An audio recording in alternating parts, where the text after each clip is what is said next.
हाय बच्चों, कैसे हो। तो आज लेक्चर 7 में अगेन आप लोग का स्वागत है। तो आज फिर हम लोग जो न्यूमेरिकल जो बनाए थे लेक्चर 6 में उसको आगे बढ़ाते हैं। और बोर्ड पर देखिए एक क्वेश्चन लिखा हुआ है,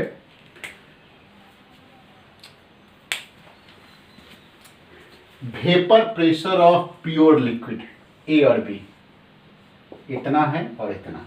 वेपर प्रेशर दो लिक्विड है ए और बी जिसका आपका वेपर प्रेशर प्योर फॉर्म में, यानी जब अकेले था ये पी नॉट ए और ये जब अकेले था पी नॉट बी, तो दिया हुआ है ये दोनों दिया हुआ। चलिए, इतना केल्विन टेम्परेचर, ये टेम्परेचर क्या कर दो, फिक्स टेम्परेचर पर दोनों का हमारा purest form vapour pressure in pure state दिया हुआ है। एयर भी का हम लिख लिए, काउंट कर लिए। Find the composition of liquid mixture. तो हमको कंपोजिशन बताइए लिक्विड मिक्सचर का, यानी जो घुला हुआ है, इसमें घुलता है ना, उसका XA एंड XB बताइए। साथ साथ हमको क्या बताइए, फिर आगे क्वेश्चन कहता है if the liquid, find the composition of liquid mixture and also vapour. XA XB बताइए, किसमें, लिक्विड में बताइए, और XA XB कब बताइए, वेपर में भी बताइए, वेपर फेज में भी बताइए, और ये लिक्विड फेज में बताइए। तो जो लास्ट प्रीवियस लेक्चर में आप जो देखे थे हम लोग composition of component of gas in vapour phase करके एक समझाए थे, वो उसका यहाँ यूज होगा। हम लोग डायरेक्ट आप समझाए प्रीवियस लेक्चर में जाके देखिए, बताया हुआ। तो दोनों का प्योर फॉर्म में प्रेशर दिया है कंपोनेंट ए और बी का। तो जब उसको डिसॉल्व करा देते हैं तो दोनों कंपोनेंट का कंपोजिशन बताइए लिक्विड फॉर्म में और वेपर फॉर्म में, जबकि टोटल वेपर प्रेशर दिया हुआ है। ये टोटल वेपर प्रेशर आपका दिया हुआ है। तो देखिए, ये प्योर फॉर्म में हम लिख लिए यहाँ से, ये भी लिख लिए यहाँ से। टोटल ये तीनों इन्फॉर्मेशन मेरा यहाँ दिया हुआ कर सकते हैं। तो फिर हम देखते हैं total pressure PA plus PB होता है, लेकिन हमारा चूंकि XA XB मोल फ्रैक्शन है लिक्विड फॉर्म में, वो हमको पता नहीं है। ठीक है, तो आगे बढ़ा दिए। देखिए, XA नहीं पता है, PA पता है, XB हमारा क्या होगा 1 माइनस XA हो जाता है, PB दिया हुआ है, टोटल प्रेशर दिया हुआ। इससे आप XA निकालिएगा हुजूर, ये आएगा 0.4। तो XA यानी mole fraction of component in liquid form निकल गया। तो आप जानते हैं XA plus XB equal to 1, तो XB इक्वल टू करके आप ये इसको निकाल लीजिए। यहाँ देख लीजिए सर, आपको इस जगह हम डायरेक्ट फार्मूला देखिए। ये फार्मूला सर आपको मतलब 15-20 मिनट समय आपको लगा करके ये समझाए हैं, इसलिए आप इसको कहाँ से आया है आप जाके वहाँ से समझ जाइए। यहाँ सीधा यूज कीजिए। ये क्या है, मोल fraction of A in vapour phase. अब जानिए, ये गैसियस फेज का मोल फ्रैक्शन है, गैसियस फेज का यानी वेपर फेज का मोल फ्रैक्शन है, ये लिक्विड फेज का मोल फ्रैक्शन है, ये प्योर स्टेट का, ये टोटल। तो हम लोग यहाँ से एक से इसको हम अपना एक से मेरा यही है, इसको एक से मान लीजिए, चूँकि यहाँ ज़रूरत है, एक से भी मान लीजिए। यहाँ हम इसको रख दिए, एक से mole fraction in liquid phase है, प्योर स्टेट वाला टोटल रख दिए कैलकुलेट करिए। वैसे ही बी का भी हम लोग ऐसे क्या कर दिए, ये हम रख दिए यहाँ और इसे निकालिए। आप इसको आप जाके वहाँ देखिए कैसे भी यूज किए, दोनों को रख के समझाया हो, इसका यूज है। ये फार्मूला वहाँ से आप समझ सकते हैं। यहाँ केवल क्या है, ये क्या है, ये क्या है, ये वहाँ भी समझाया हो, सब हमारे पास अवेलेबल है, इसको रख देंगे, बना देंगे। चलिए आगे बढ़ते हैं।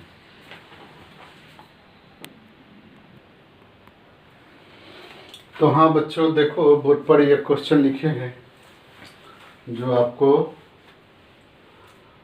आप जानते हैं। इसमें relative loading in vapour pressure का हम लोग वेरी डाइल्यूट सॉल्यूशन के लिए फिर कंसंट्रेटेड सॉल्यूशन के लिए फार्मूला निकाले थे। तो यहाँ क्वेश्चन देखिए, vapour pressure of pure water है कितने, ये जो इतना है 23.8 वाटर का वेपर प्रेशर है प्योर स्टेट में। ठीक है, ये सॉल्वेंट हम ले लिए, वाटर है जिसका प्योर स्टेट वेपर प्रेशर। अब क्या कहता है, 50 gram of urea dissolve in 850 gram of water. यहाँ एक सॉल्यूट है, ये आपका सॉल्वेंट है। तो इसको हम, ये तो आप जान लिए प्योर स्टेट वाला, यहाँ से ये लिख दिए, ये WA हो गया। इसका मोलिकुलर वेट यूरिया का आया था, निकाल लीजिएगा ना, 60 आएगा। ये हो गया 850, वो क्या हो गया, गिवन वेट ऑफ वाटर हो गया, मोलिकुलर वेट हो गया। ठीक है, तो calculate the vapour pressure of water for this solution and it's relative. तो vapour pressure of water for this solution, यानी किसका वेपर प्रेशर, किसका पूछ रहा है, वाटर का नहीं पूछ रहा है, सॉल्यूशन का पूछ रहा है। Calculate the vapour pressure of water for this solution, यानी सॉल्यूशन का वेपर पूछ रहा है। यह आपका वाटर का प्योर स्टेट का दे दिया, सॉल्यूट का गिवन वेट दे दिया, मोलिकुलर वेट निकाल लीजिएगा, सॉल्वेंट का गिवन वेट। तो इस केस में यहाँ कहीं भी डाइल्यूट केस नहीं दिया है, कहीं भी नाम डाइल्यूट सॉल्यूशन का नहीं दिया। इसका मतलब ये कंसंट्रेटेड है। तो हम लोग याद कीजिए, दो तरह का फार्मूला हम लोग लिखते हैं। ये देखिए P0V minus P by P, यानी ये फार्मूला हम किसका कौन सा लगाएंगे, ए solution relative loading in solution for concentrated solution. Concentrated solution में लिखेंगे कंसंट्रेशन मोर देन 5%, वो वाला आप लगाइएगा।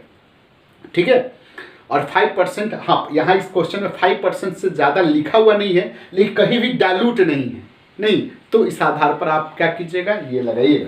तो यहाँ देखिए P0V, हाँ तो यहाँ आपका सब वैल्यू को रख दीजिएगा। यहाँ P0V आप जानते हैं क्या होता है, ये सब जानते हैं, ये सब जानते हैं, यहाँ रख दीजिएगा। यहाँ देखिए इसको रखिएगा, यहाँ हम रख दिए P0V का वैल्यू रख दिए, P रख दिए, ये WA का वैल्यू ऊपर से रख दिए, WMA सब रख दिया। फिर इसको थोड़ा सा हम क्या किए, ये यहाँ से तो आप समझ जाइएगा क्या किए, यहाँ से हम ये -1 थोड़ा मैथ लगा दिए, तो ये आपका कट के रख दिए, मतलब कट कर दिए। फिर यहाँ से हम क्या करेंगे, इसको A1 को इधर डालेंगे तो ये हो जाएगा। इस आधार पर हम P निकालिए, P मतलब किसका, सॉल्यूशन का वेपर प्रेशर निकालिए। आप कहता है रिलेटिव लोडिंग निकालिए, तो रिलेटिव लोडिंग आप जानते हैं, रिलेटिव लोडिंग क्या होता है, P0V minus P by P0V।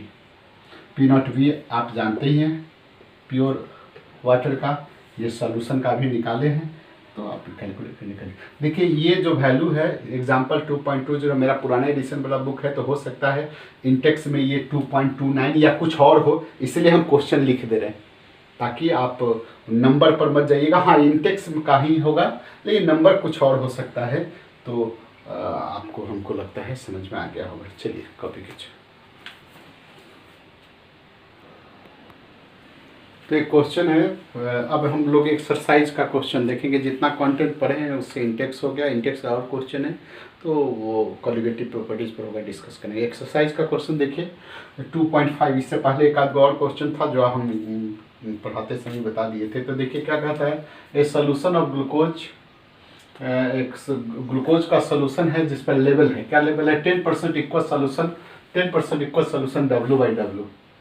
तो आपको वैसे सोल्यूशन का मोलालिटी बताइए, मोल फ्रैक्शन बताइए, हाँ मोलारिटी बताइए, मोलालिटी, मोल फ्रैक्शन, मोलारिटी सब बताइए, है ना, जबकि डेंसिटी दिया हुआ। तो 10% इक्वल सोल्यूशन का क्या मतलब है, 10 ग्राम ग्लूकोज डिजोल्व है 100 ग्राम सोल्यूशन, या 10 ग्राम ऑफ ग्लूकोज डिजोल्व है 90 ग्राम ऑफ वाटर। जानते हैं परसेंटेज में हमने निकाल दिए। तो यहाँ गिवन वेट ऑफ, ये क्या है, WA ग्लूकोज का है, ये ग्लूकोज का मोलिकुलर मास है C6H12O निकालिएगा तो इतना आएगा। ये मेरा सॉल्यूट हो गया। वैसे ही सॉल्वेंट मेरा क्या है, 90 ग्राम वाटर, कैसे परसेंटेज से 10% इक्वल सोल्यूशन ऑफ ग्लूकोज, तो इस कैसे होगा 10 gram of glucose in 100 gram of solution. लेकिन सॉल्वेंट करेंगे तो 100 में से ये घटा देते हैं, तो 90 ग्राम जो लिखेंगे तो वो सॉल्वेंट हुआ, यानी यहाँ वाटर है, तो 90 ग्राम निकल गए। मोलिकुलर लिख दिए, इसका मोल आप निकाल सकते हैं। अब जरा देखिए आप क्या निकालना है, यदि आप एक में मोलारिटी निकालेंगे, रीटी निकालेंगे तो क्या होगा, WA/MA इंटू 1000/W ml में ना। तो WA कितना है 10, ये 80 रख दीजिए 1000। अब भी आपको पता नहीं, भी पता नहीं है तो यहाँ आप कैसे निकालिएगा, यहाँ डेंसिटी आपका दिया हुआ है, डेंसिटी 1.2 है, तो D बराबर क्या होता है M/V, V बराबर है M m by D. m यहाँ टोटल मास होगा 100, डेंसिटी होगा 1 पर।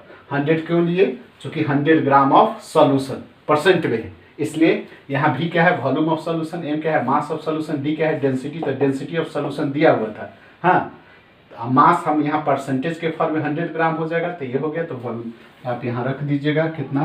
100 बाई 1.2, ये वॉल्यूम रख दीजिएगा, निकल जाएगा। ये क्या निकला? मोलारिटी निकला। मोलालिटी यदि निकालना होगा, मोलालिटी तो क्या होता है? WA by MA into 1000 by WB। ये हो गया इतना इंटू 1000। आइए WB कितना होगा? यहाँ 90 ग्राम आप रख दीजिएगा, कैलकुलेट कर दिएगा, निकल। मोल फ्रैक्शन, यदि C में फिर मोल फ्रैक्शन निकालना है, C में मोल फ्रैक्शन निकालना है, तो XA यदि निकालना होगा तो कैसे निकालिएगा? यानी XA मतलब ग्लूकोज का, XA मतलब ग्लूकोज का मोल फ्रैक्शन निकालना हो तो ग्लूकोज का mole by total number of moles. वैसे ही वाटर का मोल फ्रैक्शन निकालना हो तो क्या कीजिएगा?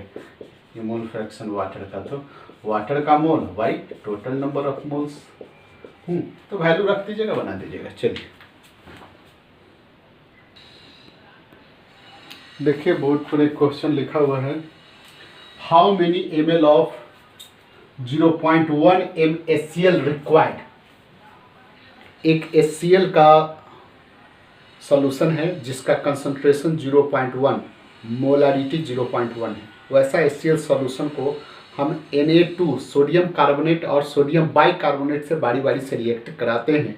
तो कहता है कि कितना मोल, कितना ml हमको HCl चाहिए इस दोनों से रिएक्ट कराने के लिए। वही कहता है हाउ मेनी ml यानी volume of 0.1 MSCl required to react completely with. एक मिक्सचर है Na2CO3 NaH का, जो मिक्सचर कितना है? 1 ग्राम का है, उससे कंप्लीटली रिएक्ट करने के लिए। शर्त क्या है? ये दोनों का मोल बराबर है। फिर से समझिए, how many ml of HCl, how many ml mean how many volume of HCl। कैसा? एक HCl का सॉल्यूशन है जिसका मोलरिटी 0.1 m है, इसका कितना वॉल्यूम चाहिए? चाहिए। इसको रिएक्ट कराते हैं हम, इसको रिएक्ट कराते हैं किससे? इसको रिएक्ट कराते हैं एक 1 ग्राम का मिक्सचर है। 1 ग्राम का मिक्सचर है जिसमें Na2CO3 एंड NaH है। इसको हम लोग इसमें मिला करके रिएक्ट कराएंगे। तो कहता है कंप्लीटली रिएक्ट कर दे। हाँ, शर्त क्या है कि ये दोनों का मोलारिटी बराबर है, Na2CO NaH का मोलारिटी बराबर है, लेकिन वेट लिया गया है दोनों का मिक्सचर का कितना? 1 ग्राम। 1 ग्राम एक मिक्सचर है, हाँ, जिसमें Na2CO3 NaHCO3 का मोलारिटी इक्वल मोलर है। उसको कंप्लीटली रिएक्ट कराना है किससे? HCl सॉल्यूशन से। HCl का वॉल्यूम निकालना है। कैसे? HCl सॉल्यूशन का जिसका मोलारिटी 0.1 है। यही है, देखिए फोटो देख लीजिए। हमको क्या कह रहा है? क्वेश्चन देख लीजिए एक बार और। कह क्या रहा है कि एक HCl सॉल्यूशन है जिसका मोलारिटी 0.1 MSCl है। इसका कितना वॉल्यूम हमको चाहिए? How much volume of HCl required, जिसमें 1 ग्राम का एक मिक्सचर है किसका? Na2CO3 और NaHCO3 का। हाँ, इस शर्त क्या है? दोनों का मोलारिटी मोल बराबर है। ये दोनों का मोलारिटी इक्विमोलर है। तो इसको HCl को हमको इससे रिएक्ट कराना है, तो कितना HCl का वॉल्यूम चाहिए? यही तो क्वेश्चन के हिसाब से Na2CO3 यदि x ग्राम है तो NaH, चूँकि दोनों का मिक्सचर 1 ग्राम का है, तो यदि इसको हम x मान लेते हैं, वेट x मान लेते हैं, तो ये कितना होगा? 1 - x, ये हो गया। अब मोल आप जानते ही हैं, गिवन वेट हमारा 1 ग्राम। Na2CO3 का आप मोलिकुलर वेट निकाल सकते हैं। Na2CO3 2 × 23 प्लस 12 प्लस 16 × 3 कीजिएगा तो आ जाएगा 106 आ गया। वैसे ही NaHCO3 का 1 - x × 84 ऐसे निकाल लीजिएगा। तो ये हमारा मोल हो गया, ये दोनों का मोल। ये दोनों मोल क्वेश्चन के हिसाब से इक्विमोलर है, बराबर है। ठीक है, तो खैर चलिए इस बात को यहीं तक रहने दीजिए। अब इसको हम बारी बारी से दोनों से रिएक्ट कराएंगे और देखेंगे कि NO2CO3 HCl से रिएक्ट करते हैं तो कितना HCl चाहिए, NaHCO3 को जब HCl से रिएक्ट कराते हैं तो कितना HCl चाहिए। तो ये केमिकल आप रिएक्ट कराए, केमिकल रिएक्शन लिखे, NO2 से तो ऐसे रिएक्शन लिखे। तो यहाँ क्या देख रहे हैं, 1 मोल 2 मोल से रिएक्ट करता है तो ये सब बनता है। तो 1 मोल ये को रिएक्ट कराने के लिए 2 मोल HCl चाहिए, इसलिए आपका कितना मोल है, ये देखिए ये मोल रख दिए। तो इतना मोल HCl चाहिए, कितना 2x/106 मोल HCl चाहिए। कितना आपको x/106 ग्राम Na2CO3 को रिएक्ट कराने के लिए, इतना मोल Na2CO3 को रिएक्ट कराने के लिए इतना HCl आपको चाहिए। ये रिएक्शन से आ गया। वैसे ही आप इसका निकालेंगे, रिएक्शन लिख दिए तो क्या देख रहे हैं, इतने ग्राम, दोनों देख रहे हैं, दोनों को 1-1 मोल लगता है। यहाँ 1 मोल के बदले 2 मोल लगता है, इसलिए यहाँ देखिए इसका मात्रा दूना हो गया। यहाँ दोनों का क्या है, 1 मोल बराबर है रिएक्शन में, तो ये हो गया। अब टोटल मोल HCl जो खर्चा हुआ है दोनों से रिएक्ट कराने के लिए इतना हो गया। तो यहाँ x आपको चाहिए, x ये गिवन वेट है। हाँ, तो x गिवन वेट आप कहाँ से निकालिएगा, क्योंकि क्वेश्चन में कहता है कि गिवन जो लिए थे आप Na2CO3 NH वे इक्विमोलर है। तो हम इक्विमोलर होने के कारण दोनों को मोल को हम बराबर कर दिए। इससे भाई साहब आप x निकाल लिए, कैलकुलेट कर लीजिए। यही x का वैल्यू इसमें डाल दीजिएगा तो आपका ये निकल गया। x का वैल्यू इसमें डाल दो, देखो यहाँ डाले हैं, डाल दिए हैं, कहाँ ये इसमें डाल दिए। तो x के वैल्यू से आपका क्या चीज निकल गया, टोटल x का वैल्यू डाले तो टोटल मोल हमारा HCl का निकल गया। टोटल मोल HCl का निकल गया। लेकिन हमको चाहिए क्या चीज, वॉल्यूम। तब molarity M = number of moles bye V, volume in litre. Formula आप जानते हो, हम मोलारिटी का बताए थे। यहाँ HCl का मोलारिटी कितना है 0.1, नंबर ऑफ मोल्स कितना है 0.1578, तो V लीटर में, ठीक है। तो V को ऐसे कर दीजिए 0.1578 बाई 0.1, ये ml, ये लीटर में ये कैलकुलेट कर लीजिएगा। यही इसका क्वेश्चन का आंसर हो जाएगा, यही इसका वॉल्यूम हो जाएगा। कॉपी कीजिए।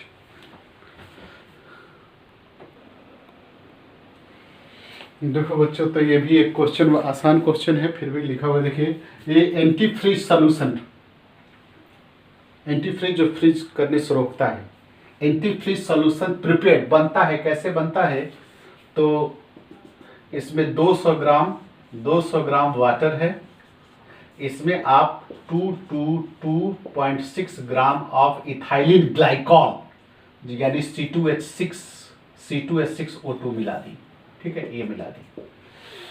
200 ग्राम वाटर में इतने ग्राम, 200 ग्राम वाटर में इतना ग्राम इथाइलिन ग्लाइकॉल मिला दिए, तो एक आपका एक एंटी फ्रीज ऐसा सॉल्यूशन बन गया। तो कहता है कि इसका मोलालिटी निकालिए और मोलालिटी निकालिए, डेंसिटी आपका दिया, ठीक है। देखिए यहाँ तो एक चीज़ यहाँ रखिए, जनरली हम लोग कहते हैं सॉल्यूट किसको मानते हैं, जिसका वेट कम होता है। लेकिन जो सॉल्यूट जिसका वेट कम होता है, सॉल्वेंट किसको लेते हैं, जिसका वेट ज़्यादा होता है। लेकिन नहीं सर, ऐसी बात नहीं है।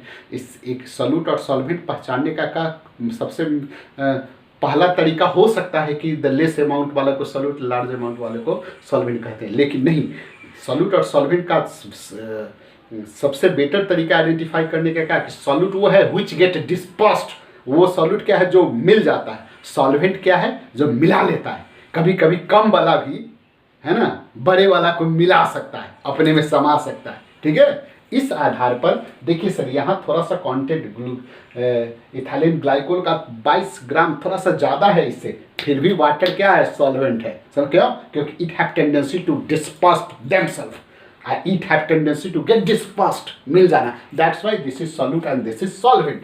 समझ गए बात। चलिए, तो यहाँ देखिए WA मेरा क्या है, इथाइलिन ग्लाइकोल का गिवन वेट है, ये मोलिकुलर वेट आप C2H6O2 का निकालिएगा तो भाई साहब ये आएगा कितना, 12 × 6 प्लस 1 × 6 प्लस 16 × 2 कीजिएगा तो कितना आएगा, 62 आपका आएगा, 62 आ जाएगा, ठीक है। तो ऐसा आ गया। ये WB आपका किसका है, वाटर का हो गया।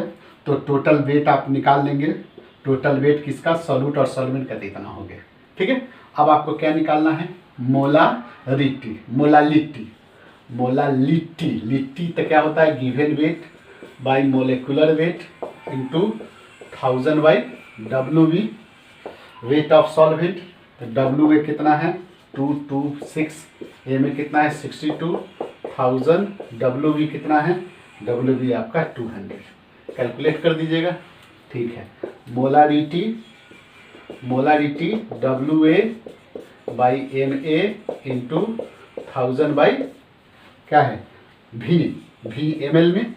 तो V आपको नहीं पता है, V तो डेंसिटी आपको पता है, डेंसिटी बाई मास, ऐसा क्वेश्चन आप बनाए हैं, डेंसिटी आपका दिया हुआ है, volume equal to mass by density. Mass इतना, यहाँ आपका टोटल सॉल्यूशन का मास 422.6 लिए हुए हैं, डेंसिटी क्वेश्चन में दिया हुआ है, देखिए यहाँ डेंसिटी दिया हुआ है 1.072, तो यही यहाँ रख दीजिए 1.072 रख दीजिएगा, कैलकुलेट कर दीजिएगा, है ना। यही वॉल्यूम, ये जो वैल्यू है यहाँ रख दीजिएगा, ठीक है। ये W वहाँ और MA तो पता ही है, यहाँ रख दीजिएगा, और V का वैल्यू यहाँ से रख दीजिएगा, कैलकुलेट कर दिए, क्वेश्चन बन जाएगा। चलिए,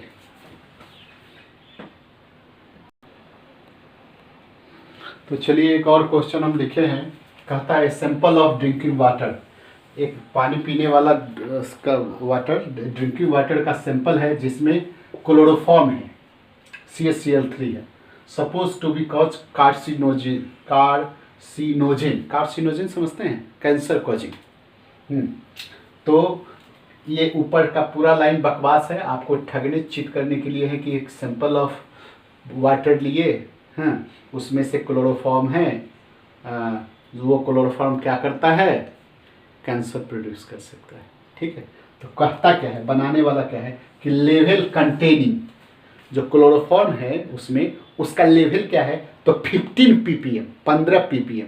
तो कहता है पहला काम क्या कीजिए कि वो जो क्लोरोफॉर्म है उसका मास परसेंटेज निकालिए, और दूसरा काम क्या कहता है कि वैसे जो हाथ में ये चिप इसमें पानी लेके घूम रहे थे उसका मोलालिटी निकालिए। चलिए, तो आप जानते हैं 15 ppm का मतलब क्या होता है, 15 gram chloroform presented 10⁻⁶ gram of solution, आप जानते हैं ppm का। चलिए, तो मास परसेंटेज क्या हो गया, ये आपका क्या हो गया, मास परसेंटेज का था mass of solute by mass of solution into 100। तो यहाँ मास ऑफ सॉल्यूट कितना हो गया 15 ग्राम, और मास ऑफ सॉल्यूशन का हो गया 10⁻⁶ ग्राम, और परसेंटेज तो ये पहला बन गया, ठीक है। दूसरा मोलालिटी बराबर क्या होता है, formula WA/MA into 1000 by V, यहाँ क्या है weight of solute, molecular weight of solute, WB क्या है, हाँ, तो यहाँ WA कितना है, वेट ऑफ सॉल्यूट कितना है, सॉल्यूट यहाँ 15 ग्राम ऑफ क्लोरोफॉर्म प्रेजेंटेड 10⁻⁶ ग्राम में, तो यहाँ WA कितना होगा 15 ग्राम, कौन है 15 ग्राम, क्लोरोफॉर्म। इसका मोलिकुलर वेट क्लोरोफॉर्म का CHCl3 का निकालिएगा, हाँ, तो 119.5 आता है, निकालिए, कार्बन का 12, हाइड्रोजन का 1, इसका क्लोरीन का 35.5 इंटू 3 कीजिएगा तो इतना आता है, कितना 119.5 क्लोरोफॉर्म का हो गया। तो आप यहाँ रख दीजिएगा 15/119.5, लेकिन ये 1000 हो गया, लेकिन WB आपको अभी तक पता नहीं, WB क्या है, वेट ऑफ सॉल्वेंट। तो वेट ऑफ सॉल्वेंट क्या है, तो वेट ऑफ सॉल्यूशन बराबर है equal to weight of solute plus weight of solvent. तो ये सॉल्यूशन का वेट क्या है 10⁻⁶, सॉल्वेंट का सॉल्यूट का वेट कितना है, सॉल्यूट का वेट है 15 ग्राम, तो सॉल्वेंट का वेट ऑफ सॉल्वेंट आप ये निकाल दीजिएगा, कैसे निकलेगा, weight of solvent equal to 10⁻⁶ minus 15, तो यही 10⁻⁶ माइनस 15 यहाँ रख दीजिएगा, कैलकुलेट कर दीजिएगा, आपका बन जाएगा। यहाँ समझे, यहाँ रखना था वेट ऑफ सॉल्वेंट, तो वेट ऑफ सॉल्वेंट कैसे निकले, क्वेश्चन में तो न डेंसिटी है न कुछ है, तो आप क्या किए, weight of solution equal to weight of solute, यहाँ वेट ऑफ सॉल्यूट प्लस, यहाँ लिखा हुआ weight of solute plus weight of solvent, तो सॉल्यूशन का 10⁻⁶, सॉल्यूट का 15, वेट ऑफ सॉल्वेंट यहाँ से करके, तो यही वैल्यू बनाइए।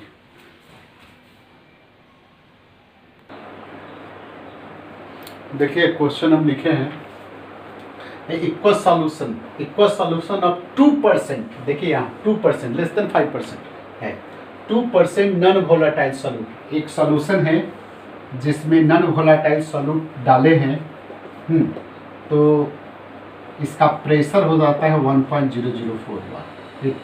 प्रेशर किसका? सॉल्यूशन का। At the boiling point of solvent, vapour pressure इतना है सॉल्यूशन का at the boiling point of solvent. Equals solvent आपका कौन है? इक्वस का मतलब वाटर है, ठीक है। तो आपको मोलिकुलर मास, ये जो सॉल्यूट आप मिलाए हैं, ये सॉल्यूट जो मिलाए हैं, इसका गिवन वेट आपका चूँकि 2% फॉर्म में है, तो गिवन वेट आपको यहाँ मोलिकुलर वेट आपको निकालना। फिर से सुनिए, 2% एक नॉन वोलेटाइल सॉल्यूट इसमें मिलाए हैं, तो सॉल्यूशन का वेपर प्रेशर, ये सॉल्यूशन का वेपर प्रेशर 1.004 बार हो जाता है। तो इस सॉल्यूट का मोलिकुलर मास निकालिए। तो हम यहाँ पहले लिखे गिवन वेट कितना है? 2 ग्राम। सॉल्यूट का वेट 2 ग्राम है, तो सॉल्वेंट का वेट देखिए, WB सॉल्वेंट का वेट लिए हैं तो 98 ग्राम हो गए। यहाँ सॉल्यूट का मोलिकुलर मास पूछ रहा है तो हम क्वेश्चन मार्क दे दिए। सॉल्वेंट चूँकि वाटर है, इक्वस लिखा होता है, लिख दिए P नॉट, यहाँ टोटल सॉल्यूशन का P हमारा दिया हुआ है। तो हम लोग 5<2% है, तो ये वाला फार्मूला रहेगा P not B minus P। देखिए सर, और किताब में या कोई सर इसको सॉल्वेंट के वेट प्योर स्टेट वाले के A मान लेते हैं, नहीं, सॉल्यूट के वेट को A मान के तो WB ऐसे लिखेंगे, तो वो आप समझ जाइए, है ना, वो आप क्लियर रखिएगा। हमारा ये किसका वेट है? सॉल्वेंट का वेपर प्रेशर है इन प्योर स्टेट। यहाँ A मानिए चाहे B मानिए, वो सर के ऊपर निर्भर करता है, आप पर निर्भर करता है। ये मेरा सॉल्यूट का वेट है WA, ये सॉल्यूट का मोलिकुलर मास है, ये सॉल्वेंट का मोलिकुलर मास है, सॉल्वेंट का मोलिकुलर मास। यहाँ A लिखिए चाहे आप B मान के चलिए, वो किताब वाले पर अलग अलग होता है, इसलिए आप अपने अपने हिसाब से एडजस्ट रहिएगा या रहते हैं, कोई बात नहीं। चलिए, तो यहाँ हमको ये पता नहीं है, लेकिन जानिए सर, एक स्टैंडर्ड कंडीशन में, एक स्टैंडर्ड के P नॉट B मतलब वाटर का 1.013, ये 1 ATM होता है ना स्टैंडर्ड कंडीशन में, 1.013 ये बार प्रेशर होता है। इतना होता है, तो हम इसको क्या करेंगे? यहाँ रख देंगे, ठीक है। तो हम यहाँ क्या करेंगे? सबको रख दीजिए, 1.013 माइनस 1.004 बाई 1.013, ये WA2 बाई ये MA निकालना है, ये कितना होता है? 18/98। तो यही आप फिर अपना यहाँ कैलकुलेट कर लीजिएगा। चलिए बने, देखिए क्वेश्चन लिखे हैं, heptane and octane form a ideal solution at 373। Heptane और ऑक्टेन के मिलने से एक आइडियल सॉल्यूशन बनता है। कहता है the vapour pressure of 2 liquid component, यानी इस दोनों कंपोनेंट का, किसका? हेप्टेन का वेपर प्रेशर प्योर स्टेट में यह है, ऑक्टेन का प्योर स्टेट में यह। तो इस मिलाने के बाद जो सॉल्यूशन बना, what will be the vapour pressure in bar of this mixture, इसका टोटल वेपर प्रेशर क्या होगा? कब? When 25 gram of octane dissolve in 25 gram of heptane dissolve in 35 gram of octane. ये क्वेश्चन। तो यहाँ देखिए आपको क्या दिया हुआ है? प्योर स्टेट, 2 आपका कंपोनेंट है, एक हेप्टेन है, हम देखिए A हेप्टेन लिखे और B मेरा ऑक्टेन लिखे, लिखिए। हमको निकालना क्या है? टोटल प्रेशर निकालना है। टोटल प्रेशर निकालना होता है P तक PA प्लस PB, यानी पार्शियल वेपर प्रेशर है, पार्शियल वेपर प्रेशर है B। PA का फार्मूला जानते हैं, XA into P not A, बार बार लिखे हैं। PB का फार्मूला XB इंटू हो गया। अब हमको ये सब हमको इसमें से ढूंढ के लाना है, बन जाएगा। तो यहाँ देखिए प्योर स्टेट, ये P not A P not B तो जानवे करते हैं, X से क्या है? मोल फ्रैक्शन है A का, XB क्या है? मोल फ्रैक्शन है B का। तब P नॉट A हम माने हैं किसका? हेप्टेन का। तो क्वेश्चन में देखिए हेप्टेन का प्योर स्टेट में वेपर प्रेशर दिया हुआ है, ऑक्टेन का P नॉट B का क्या चीज दिया हुआ है? वेपर प्रेशर प्योर स्टेट में दिया हुआ। और अगेन हमारा ये दोनों निकल गया। अब मोल फ्रैक्शन निकालने के लिए हमको वेट और मोल निकालना है। तो आपका देखिए 25 ग्राम ऑफ ऑक्टेन, तो WA गिवन वेट 25 ग्राम। ऑक्टेन का आप मोलिकुलर मास निकालिएगा सर, कैसे? C17 C7H16 है तो क्या क्या 7 इंटू 12 प्लस 1 इंटू 16 कीजिएगा तो आएगा 100, ठीक है। वैसे ही ऑक्टेन का कीजिएगा तो कितना आएगा 114। तो आप मोल निकाल लीजिए दोनों का, जैसे मोल आप बार बार दोनों का निकालते हैं, ठीक है। तो मोल फ्रैक्शन निकाल लीजिए। मोल फ्रैक्शन क्या होता है, उसका मोल बाई टोटल मोल। तो इसका मोल आप रख दीजिएगा और टोटल मोल Na और इधर से ये निकाले। वैसे ही इसका भी मोल फ्रैक्शन आप जानते हैं निकालना। और ये दोनों वैल्यू कैलकुलेट कर करके आप यहाँ इसका आप यहाँ डाल दीजिएगा, इसका आप यहाँ डाल दीजिएगा। P नोट वे P नोट सबका दिया हुआ है, आप कैलकुलेट कीजिएगा। समय मेरा बच रहा है, आगे क्वेश्चन चलिए। Thank you. नहीं देखिए क्वेश्चन है वेपर प्रेशर ऑफ वाटर इतना, वेपर प्रेशर वाटर का एट 300 केल्विन पर 12.3। तो कहता है calculate the vapour pressure of 1 molar solution of solute in it. यहाँ पानी है हुजूर, ये वाटर का P नॉट A दिया हुआ है, ये 12.3 किलो पास्कल ये दिया हुआ। अब इसमें कोई नॉन वोलेटाइल सॉल्यूट मिला दिए, है ना। तो मिलाने के बाद इसका कंसंट्रेशन 1 m हो जाता है। 1 m। तो 1 m का क्या मतलब है, 1 m का क्या मतलब है, 1 m यदि, चलिए इसको हम यहाँ लिखते हैं। 1 m का क्या मतलब है, 1 मोलर सॉल्यूशन का मतलब क्या है, मतलब है 1 moles of solute dissolve in 1 kg of solvent, ये मतलब है। यानी 1 मोल्स ऑफ सॉल्यूट, यहाँ Na हमारा 1 मोल हो गया और 1 kg ऑफ सॉल्वेंट यानी Wv मेरा 1 kg मतलब 1000 ग्राम हो गया। नहीं तो हमारा ये सॉल्यूट का मोल, सॉल्यूट के बारे में तो पता नहीं कि बोलते, डायरेक्ट मेरा मोल निकल गया। लेकिन सॉल्वेंट मेरा वाटर है तो Nb ये 18 हो गया। तो ये Nb इक्वल टू 1000/18 यदि आप कीजिएगा तो 55.5 आएगा। ये मोल निकल गया, ये मोल निकल गया।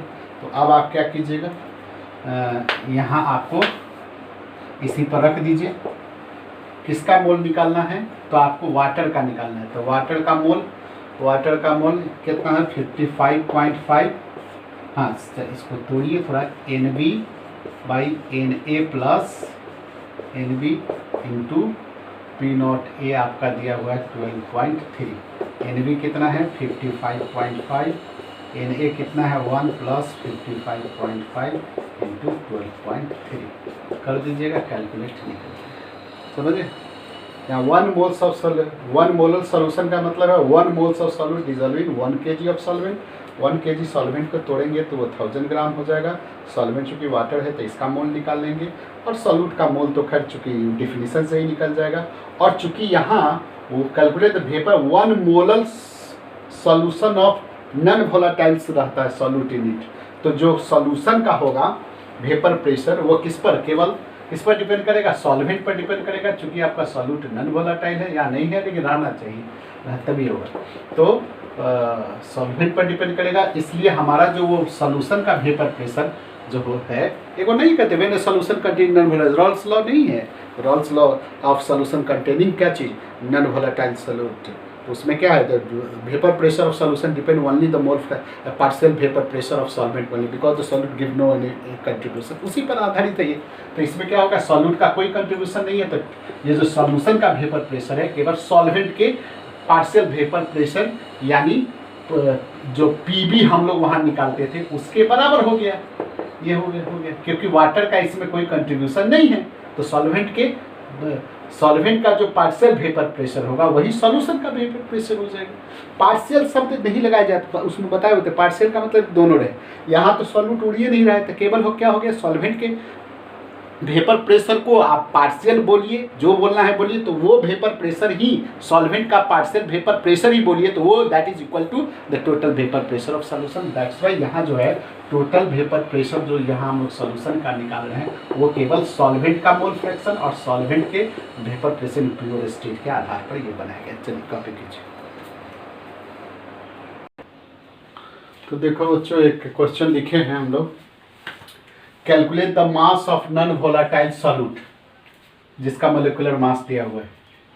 कैलकुलेट द मास यानी गिवन मास, यानी निकालना है आपका क्या चीज, given mass of non volatile solute which is added in इतने ग्राम, कितना 114 gram of octane to reduce the vapour pressure to 80%। देखिए ये आपका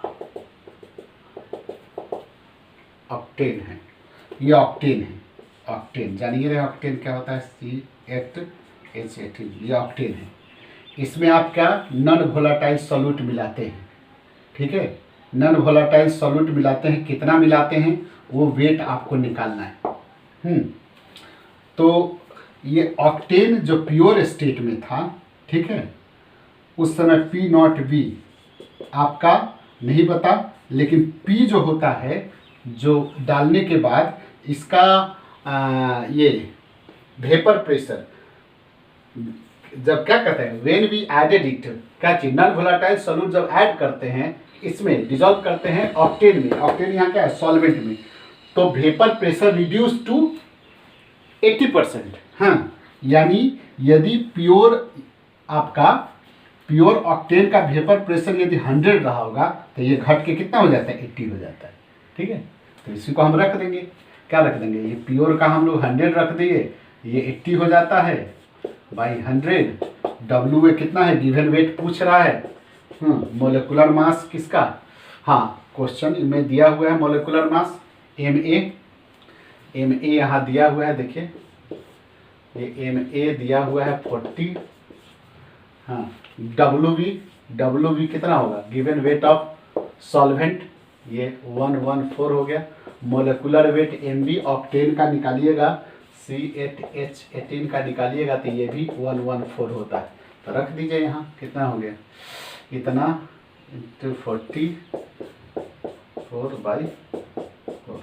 आप इसको कैलकुलेट कीजिएगा डब्ल्यू ए का, तो आपको ये आंसर आ जाएगा।